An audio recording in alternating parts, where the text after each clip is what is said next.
Hello, welcome to an episode of Coaches Connected. Uh, Today we're going to cover the topic of adding a rollout play to any offense. Uh, in general, I'm not a big user of play action and rollouts in what I do.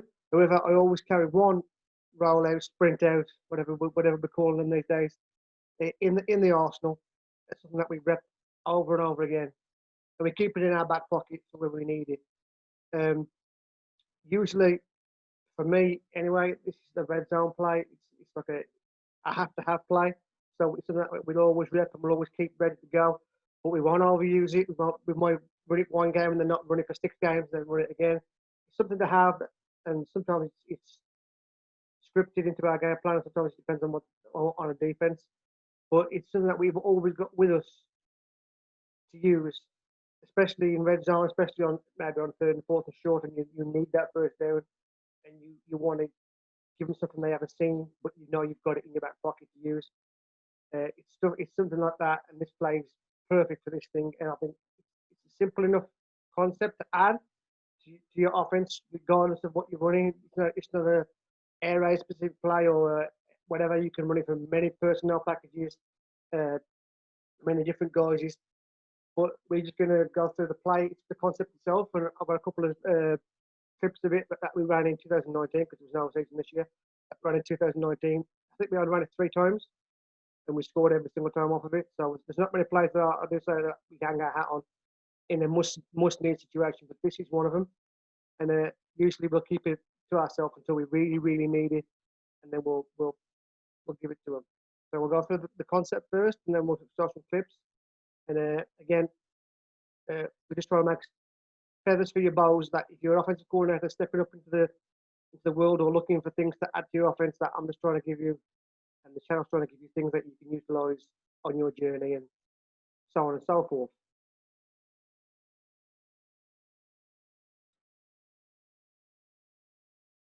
Okay, so we get onto our playbook. Um, we'll start in the 2x2 gun. You can run it from various guys. I've got clips of it from various different things, but the play has a lot of success when you commit to the run, especially inside the 5, because we're looking to get that play action with the running back. That's what our main things is on this. So what we want to do is we have to commit to the run inside the 5 so that they bite down. And if we're a zone read team or something, then obviously we want them to bite down, so we pull it with a QB anyway. But in this situation, if you're not going to run a QB, if you commit to the run, they will crash down in the red zone and try and stop that run because they know it's like 3rd and goal from the 2 or something, and they're trying to think they're going to try and pound this in, and you're just going to be a little bit smarter.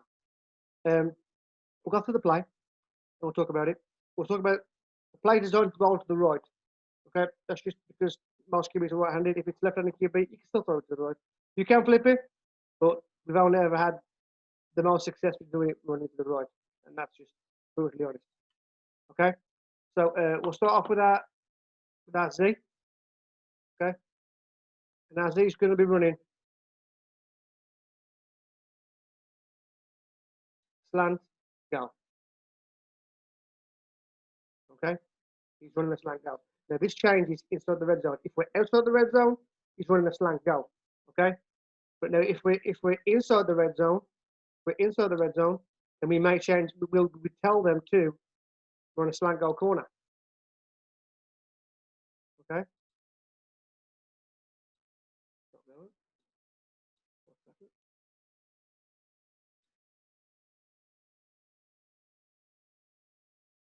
To run a slant go corner. Okay, inside the red zone, and then our aiming point for our receiver is the back pylon. That's our aiming point. When we break off that our goal route, aim for the back pylon. Okay. Inside the red zone, the clips I'm showing you, they're all inside the red zone. We go post slant go corner. If it's outside the red zone, it's just simply slant go. We want to take that guy away from the play. Okay. Y, he's going to run a whip. The usual whip that we would run if it was stick.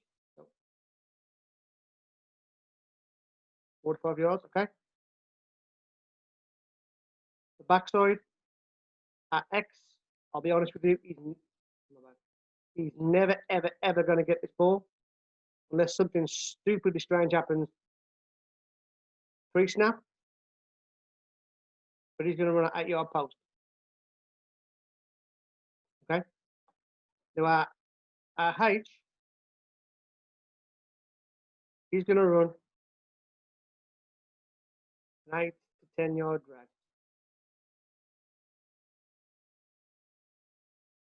But what we want him to do is we want him to climb to those 10 yards. We want him to bend and run the drag route, but as you run the drag, you climb to your 10-yard depth.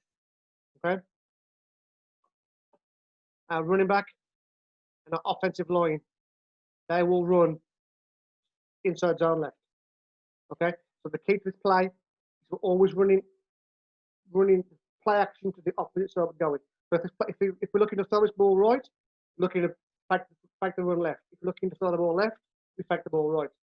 We want to give the misdirection and sell the one side and then come back across, giving ourselves and creating ourselves a space. Okay, so in this instance with our running back on this side, he's gonna simply mesh with the QB. The QB and the running back have to sell that mesh.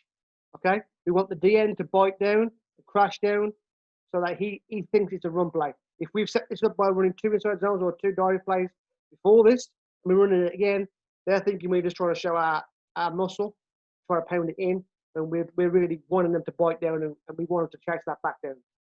Okay? Our line will run inside zone rolls left. Okay? Or dive. But we found the best, we execute it best from inside zone, just because we leave that end man on inside zone, and it works perfection. Our QB, he's peaking at that guy, but we know that we're not going to give this ball no matter what. We're always going to keep it. So we set it up to crash him in. Okay.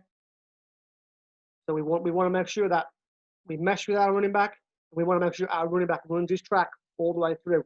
We fake that handoff, we hit that line hard, and we take the hit, and we sell the fake like it was wrestling. Okay. We want to be selling it like we've got it.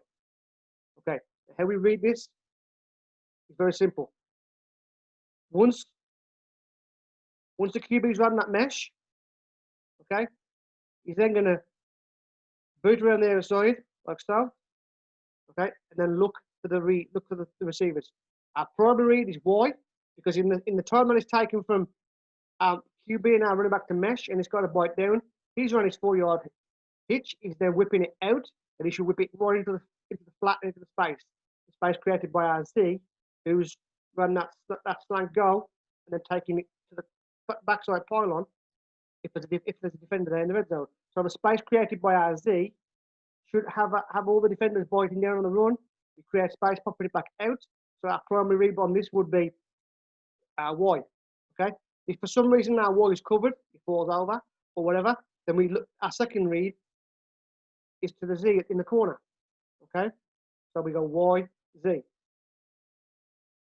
If for some reason that read is not there or it's really well covered, then by the time we've rolled it this far and we've got towards the numbers, our H should be coming along nicely. On the trajectory head towards the back line of the end zone, it should just be wide open in the mix. Okay. The fourth option, if all else fails, is if all these men are covered, that means we got time to run it in and score the TD ourselves as a quarterback. So we'll always tell our QBs to read the first 3 things. If none of them are on, keep it, take it, get and try and get in the end zone or get as close as you can. Okay. But the way we've run it and the success we've had with it is 9 times out of 10, our Y or our Z will pop open. The one time it hasn't popped open, the H will pop open. But that's how we read it. That's how we run it. Now we can change it up a little bit in terms of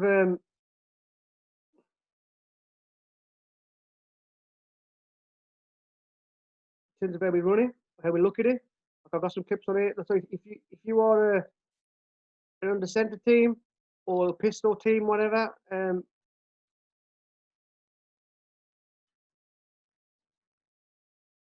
Still okay. If we're in the center, we still want to run that inside zone to the left. Okay. We still want that end to crash down. So our running back will still have his inside zone rules to the left. And then our QB will fake that inside zone.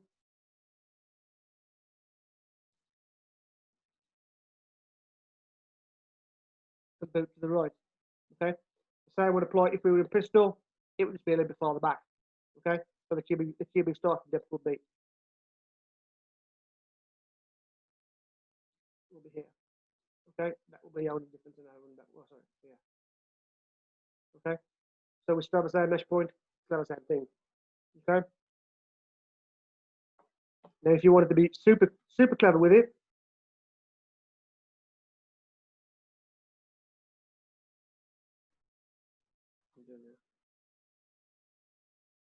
you could run it from 2 back and then have like that inside zone.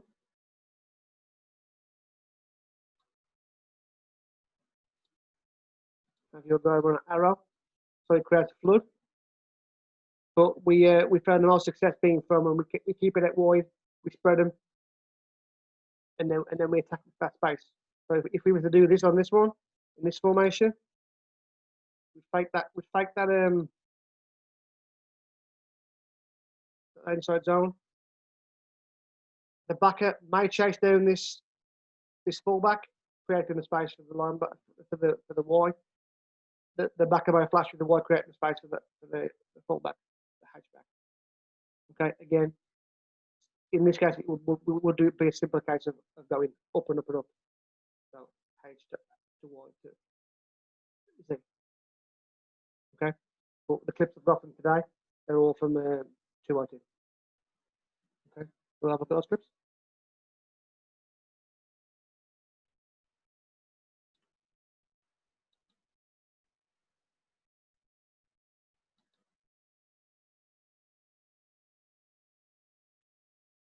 This is from our very first game of the season, 2019, against the opponent that I did a face before, and against the team that were one of the favourites of the division.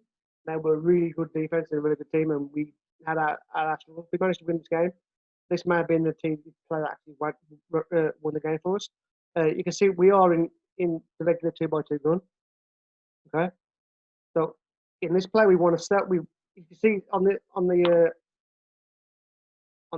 picture it's third and goal from the 3. So we've already run the ball twice. We've been inside the 10, we punched it in and punched it in. We've got closer, and we're trying to establish our dominance on the ground.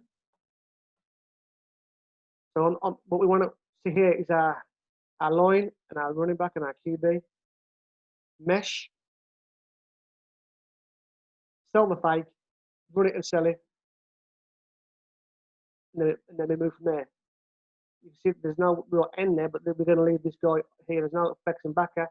We're going to leave this guy here. Hopefully, he can't influence the play. Okay. Our H should be running that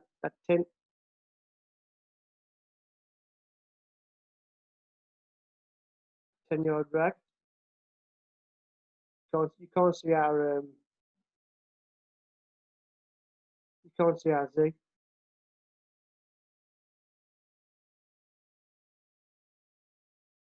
He should be running the whip. He should be running the slant corner. Okay. We'll run it through.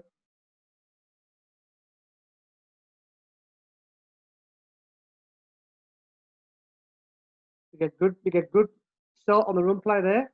Okay. As you can see, there's nobody there to block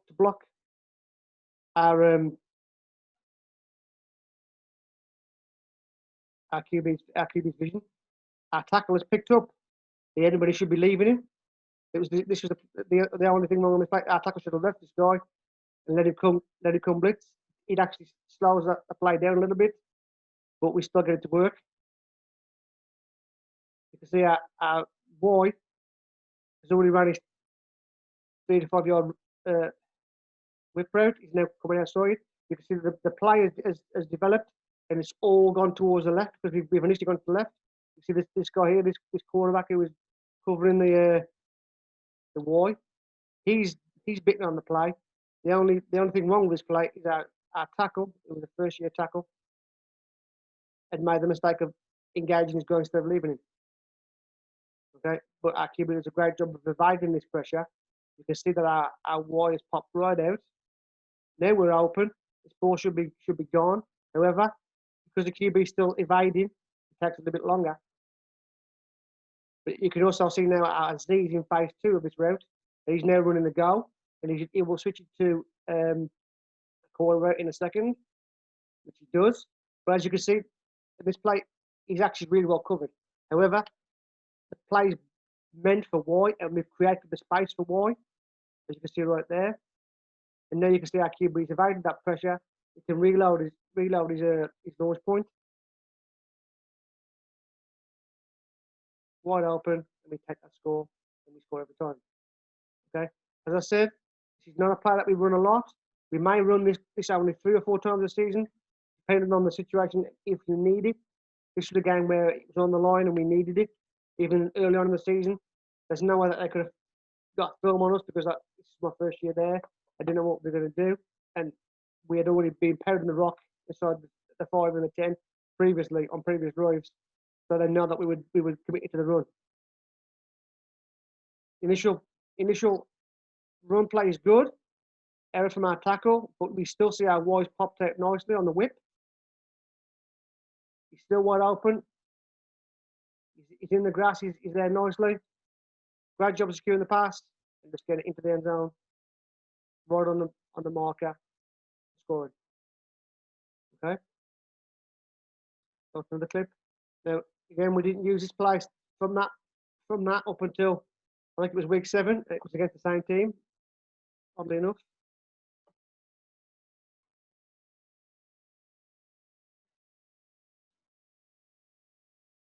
When it starts to load. Okay.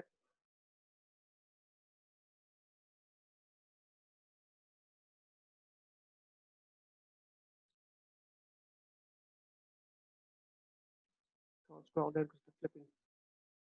Okay.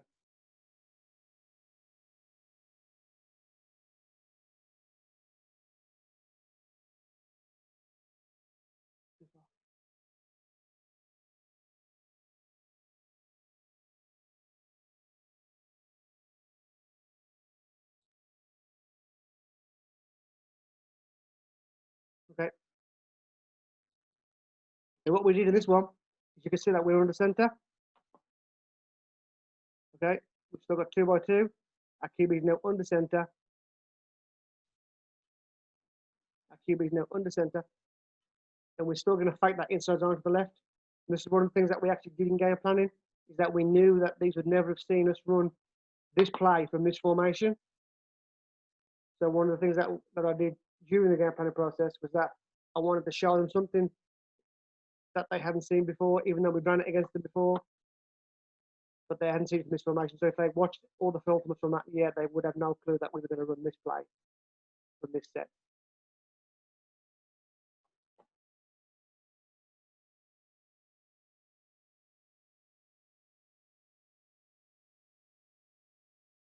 Again, we're in the red zone, so we expect that slant goal corner from our Z. We want the whip from our Y. Looking for the 8 to 10 yard drag from our H.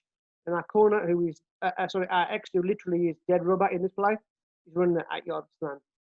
Oh, sorry. So we sell that run.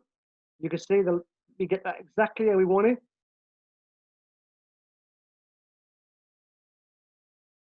This backer just crashes all the way in on that run play because we've been running the football early doors. We commit to the run. We want to make sure that they know we're here to run a football so that they can build off of that. You can see they all bite down on that run play. Our QB boots it out.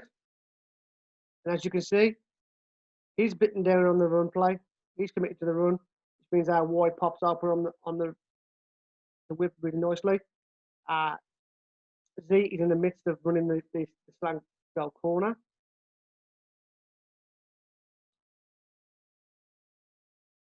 safety and the backer commit to the Z, which means our Y pops open lovely, nothing but space. We get the look we want, we get the things we want to do. We catch it, you can't see the screen, but you can see by our coaching staff that it goes in. Okay? Not the best angle from the actual finishing position, but we do score. So we can see we get that mesh point. We commit into the run. Our tackle this time is a heck of a job in game 7 compared to game 1. That's how far he came. We sell that run fake inside. We got the whip coming open. Our linebacker, our D-line coach knows already that we've scored. If we complete it, his hands in the air. We make that catch, turn it up, and literally just walk into the end zone. Okay. So there we go. There's a clip, same play. But you can see that the only wrinkle we gave there, this play was formation. And as I said in a lot of videos that we do a lot of stuff with window dressing, is we want to give people a look that they haven't seen before, especially later on. If you're playing a team for the second or third time, you want to give them something a little bit different, even if it's the same stuff. Okay. There's one more play, and that was against Doncaster.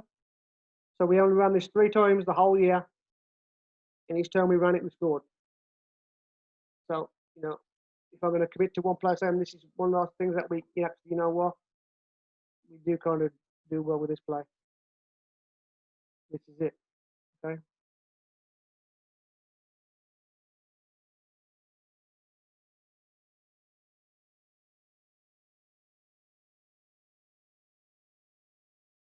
Okay.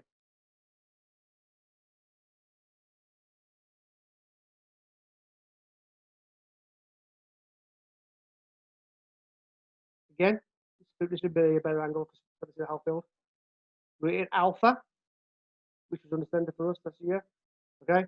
Just another. This was, I think it was the second game out, the next game after this one. And the reason why we ran the play on this particular play is that we already drove down the field the previous drive, and fumbled at their 1 yard line. So I needed to make sure that we scored early to give ourselves that momentum back. So I knew that I had to hang on my hat on something that I trusted. This is one of those plays where you just go to it when you feel you need it. So we're still going to sell our inside zone. To the left, we're going to boot. We should have the whip from this kid. We should have the slant goal corner from this kid. He's running the drag.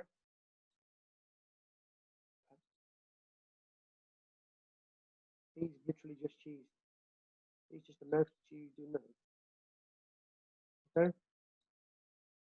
Watch it through.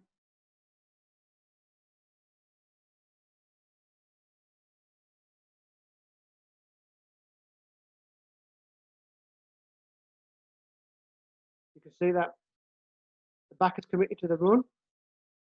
Their linemen aren't that great, so there's not even any need to literally roll out of the pocket because their linemen aren't that good. He's tried to cover him. You can see in this play that our Y is wide open, and our Z, who's running the post corner, is wide open, and we score. Take it back again. It's all set up by running the football. Even in this first quarter, where we literally ran the football down the field on the first drive and fumbled it on an exchange issue. We sell that run. You can see that our running back does a great job of selling the run and taking a big pop. That's what we want to do. Our tackle's left in no man's land, but their lineman isn't good enough or quick enough to get to our QB in time. He doesn't even need to evade him. He just steps into the throw. You can see that their corner has basically got lost. There's nowhere his man's gone.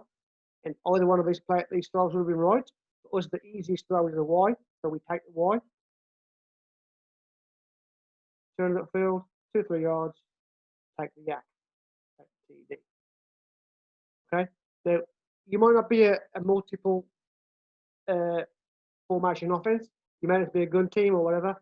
It's still all good, all gravy. You don't need to change anything. It's just that we give it a different look. It will still work if you're using the gun here or whichever way you want to do it, or flip, whichever way you want to do it. There's no right way to run it. It's just different ways to skin a cat in this case. This is one of those players that we're good to hang our hat on. We like it. We don't overuse it. It makes it important to when we run it in a game, we have to get it right, which is why we still spend the time in practice running it. It's one of those times where you always say to your guys and to your coaches, if we don't practice it, we don't run it. This is probably the one exception where we will practice this every single week, knowing that we may need it that day. We may not need it that day. We may be getting big or winning big. We may not need that play.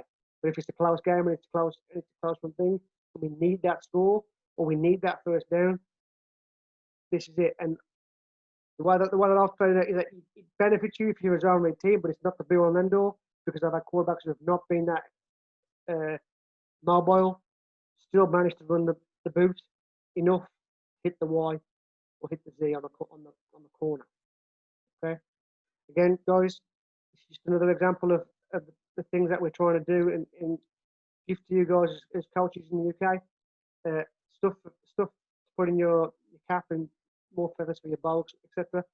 So, as always, I appreciate you guys. Thank you.